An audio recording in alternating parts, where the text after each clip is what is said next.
The ever-expanding industry of drones has led to a growing amount of commercial drone shoots, from film, TV and marketing, all the way to roof inspections and 3D mapping in the world of property. As a company that have carried out both in the past, we're here to offer some guidance on how to carry out any commercial drone shoot.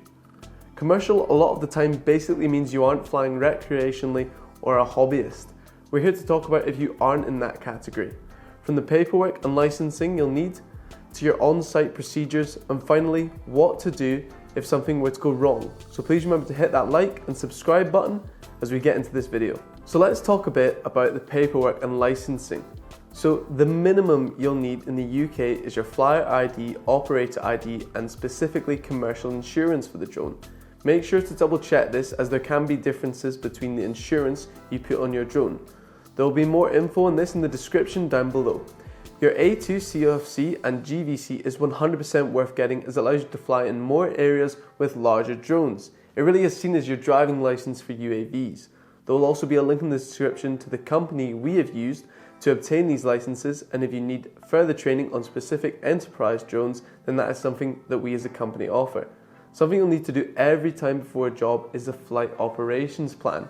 This should include your flight abbreviations such as FRZ, Flight Restriction Zone, among many others, your mission overview, site assessment, airspace assessment, risk assessment, equipment being used along with all the specific info on it, and finally contacts for the specific job, as well as the police drone management contact details and your local ATC number, which stands for air traffic control. We can provide a template for one, which will also be down in the description. So let's talk a bit about on-site procedures. Firstly, you'll want to put your drone flight up on the Drone Assist app by Altitude Angel, or a similar app that's in your country. Of course, make sure the circle follows what you outlined on your FOP, and make sure you select commercial. They'll give a brief description and then select the amount of time you plan on taking. Always give yourself a little more than you may think.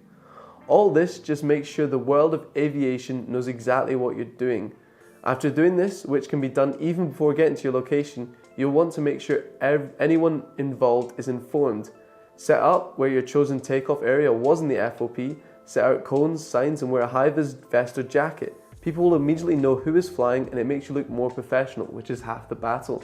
The more professional you act, the more professional you will be. Go through your pre-flight checklist, which you should be doing for every flight, whether it's commercial or not. Check your props.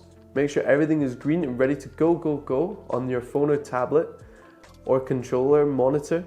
Then take off and check all your movements and that the drone is responding okay, then you know you're ready to carry out the job. Remember to bring a designated spotter if needed.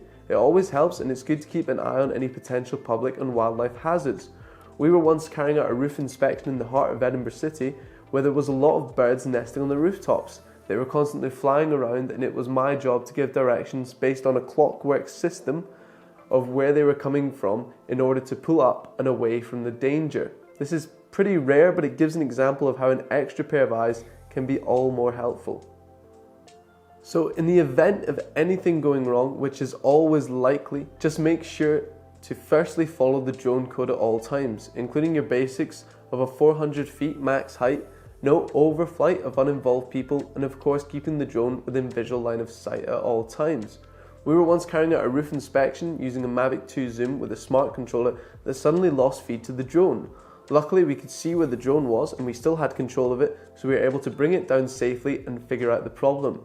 Make sure to have your spotter keeping an eye on the drone as well if using goggles for a certain scenario. If something does go wrong, like a crash, then make sure to log it and have a post-flight brief about what went wrong and how to avoid it next time. Mistakes will happen, but it's all about dealing with them at the time, learning from them, and avoiding what you can going forward.